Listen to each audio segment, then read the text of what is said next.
Coach? Yeah, I want to open with a lot of credit to Notre Dame and their staff and their team. They played exactly like we expected them to play.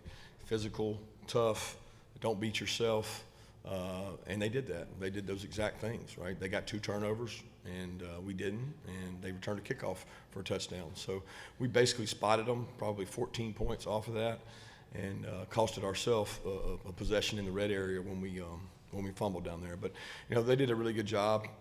They play really hard, physical, ran the football, so do we. Those two mirror each other. I think both defenses played well, and we turned the ball over, and they didn't. And they gave us problems in the pass game with the sack and the sack fumble. So give them a lot of credit. That takes nothing away from these men on the stage and the seniors that are part of this class. I mean, absolutely incredible. I just told them what they went through this year and what they played and how they played, the resiliency, the injuries that we've had, and to win an SEC championship, which I have so much respect for our conference, and to win some of the comeback games they won and never quit, even in this game, never quit.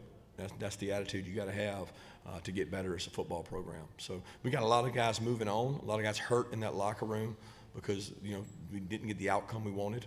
But that's part of life, and I give Notre Dame credit for how they played, and give our seniors and our leaders credit for what they've done for this program. Thanks, Coach. Please raise your hand if you have a question. Right here in the front row. Kirby, can you walk us through the final 33 seconds, the final minute of the first half, and going for it there, throwing the ball, and what happened?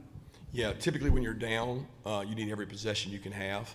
And we made a decision that we were going to be aggressive, and we were going to try to go 2-minute. That's what everything says you should do. You can't give up possessions when you're trailing.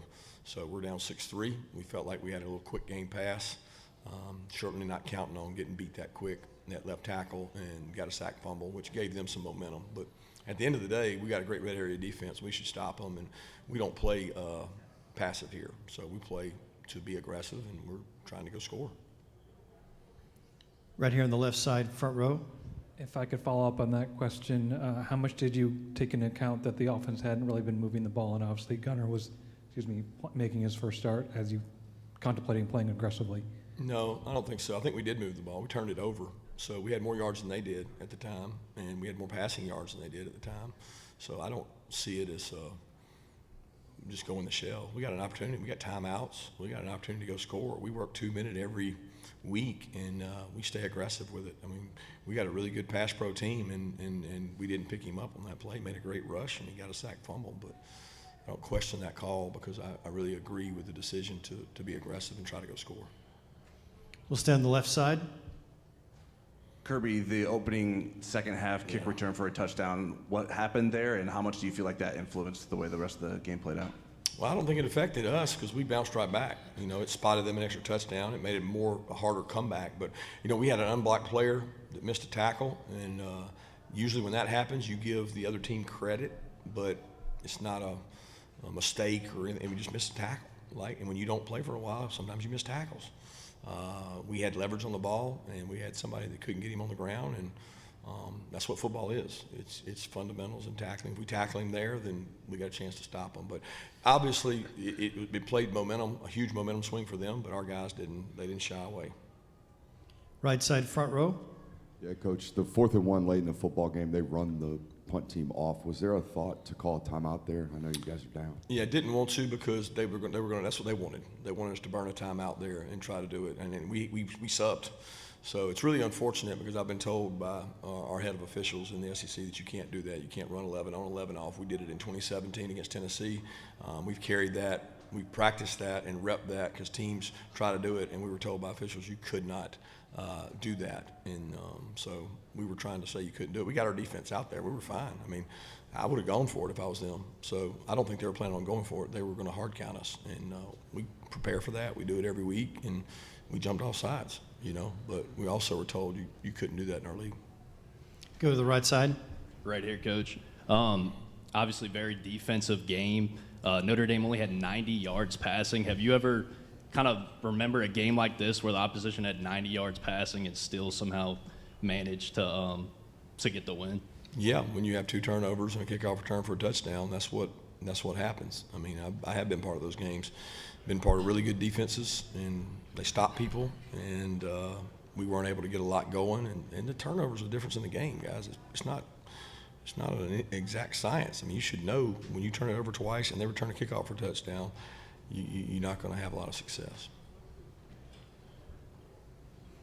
Okay, we'll stay on the right side. Kirby, you had a long completion down to Arian Smith, and you get a sideline warning. I mean, sideline interference there. The ball comes back. Walk us through what happened there. What were your thoughts? Yeah, very unfortunate. We had I said a coach, but I think it was a player, what I've been told, in the white. And the white is reserved for the officials. That's a safety concern.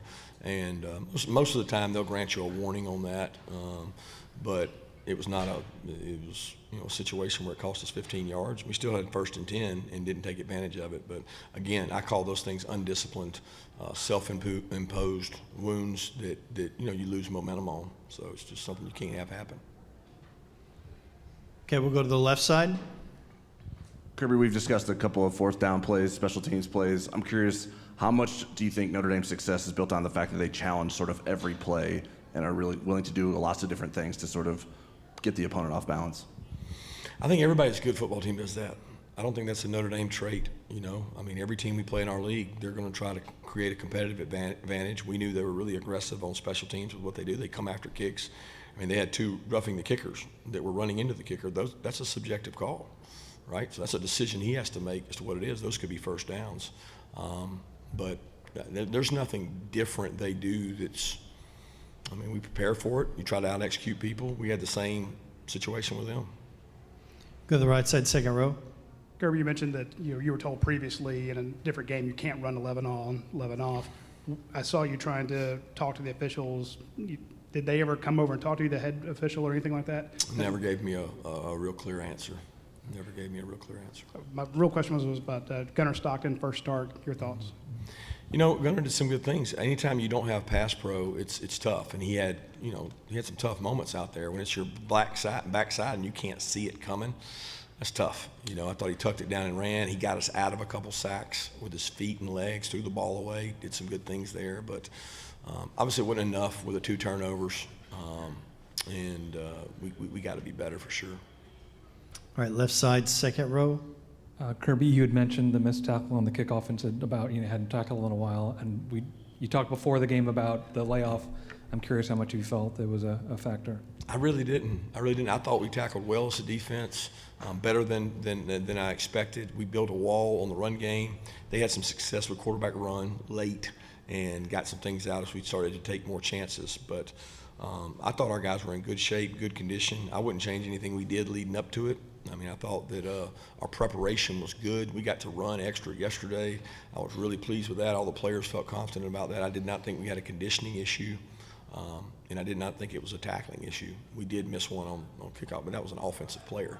He doesn't tackle as much as anybody because he plays on offense. Okay, we'll stay on the left side in the middle. Jalen, your first year, you guys win a national championship. Last year, you guys get left out of the playoff. You talked about it earlier in the week, saying you felt slighted that you weren't there. Now you fall here in the quarterfinals. How does this feeling compare to that one of last year? Yeah, it hurts. Last year, of course, we didn't have our appearance in the college football playoff, but we did have the appearance in the Orange Bowl, and we ended it off the right way against Florida State. And unfortunately, we didn't end it off the right way this year. I just know that we played and gave it all. Offense and defense gave our all. So I wouldn't trade this moment for anything at all. It was just a great, hard-fought battle. All respect to Notre Dame. Physical offense, hard-fought offense, well-coached, and they just did what they needed to do. Please raise your hand if you have a question. Go to the right side, 3rd row. Tate, you look kind of beat up there. Talk to us about how you feel right now. Just hurt. A lot of emotions after that kind of loss in this kind of situation. So, of course, we'd rather go the other way, but just a lot of emotions going through the head right now. We'll go to the right side. Tate, just to follow up on that, how were you guys able to kind of play after what happened yesterday and kind of focus on ball? This team's got one goal, and it's all the same goal, and that was to win a national championship, and it started here. And just knowing that we have one goal altogether is how we ended up getting through that and showing up to play today. Go to the right side in the back. Apologies if this has been asked. It probably has. Any thoughts on all 4 teams that had byes losing in the first round. Do you think that played a factor at all? What played a factor? The fact that The fact that they had a game last week versus we had 3 weeks without playing football, or at least playing a game. I don't know. I mean, I look at what Vegas says, and it went kind of with what Vegas said. You know what I mean? Like, at least in those 2 games, I guess ours was I don't know, it was close, but you know, 2 of those teams were better than the other teams, to be honest with you. You know, and that is what it is. That's more about the seeding process and where it is. But I'm not here to complain about anything. You know, given the opportunity, Notre Dame lost probably their best defensive player. So I don't know how that's an advantage. We'll go to the right side. Coach Smart, this one's for you. Same thing, I apologize if this has been asked already, but given how hyper-scheduled football programs are at this level, you know, how did you approach the uncertainty yesterday of figuring out, you know, when you're going to play, how you deal with practice in that kind of 24-hour waiting period? Same as we do everything. We got a little group, we huddled up, we FaceTimed, we made a decision on what we would do. We brought the players down and met with them and said, this is the plan moving forward. We put it up there on the screen, and they said, let's go. Let's put the ball down and get ready to go play. That's what our guys do. We change a lot around our place. So when change happens, it does not, you know, affect people. What you can't measure is the families of the Notre Dame players and the Georgia players that are, you're concerned about your family because they're in New Orleans and you don't know where they are, and I don't think you can put a quantified measure of concern for both teams, their families. All of our players were on the phone checking on their family, and that's the biggest concern. And we have just a few minutes left. Please raise your hand if you have a question. Kirby, you've had a number of games this year where you haven't scored a lot of points. Any thoughts about your offensive identity, and what do you attribute that to? Well, I attribute to, number one, some really good defenses we played. I mean, that one was a really good defense. We have played some really good defenses. We've had a rotating a lineup with guys that have rolled in and out, and you know, we haven't created the same thing on defense we've done in the past. If you go to years past defense, we created more turnovers, better third downs to get the ball back. There's a lot of things we can do better to help our offense, but we certainly have to play better and do better. A lot of that has to do with health and the schedule we play, and having some playmakers that can make some plays too. You talked about the uncertainty of yesterday and kind of the concern. I'm curious, was there any carryover to today? Once you all started playing, did it feel like a normal game? Oh, guys, I'm not desensitizing what happened, okay? That was a very traumatic event. But this team was focused and ready to go play. So I'm not going to sit here and talk about the tragedy affecting our team. Notre Dame played well.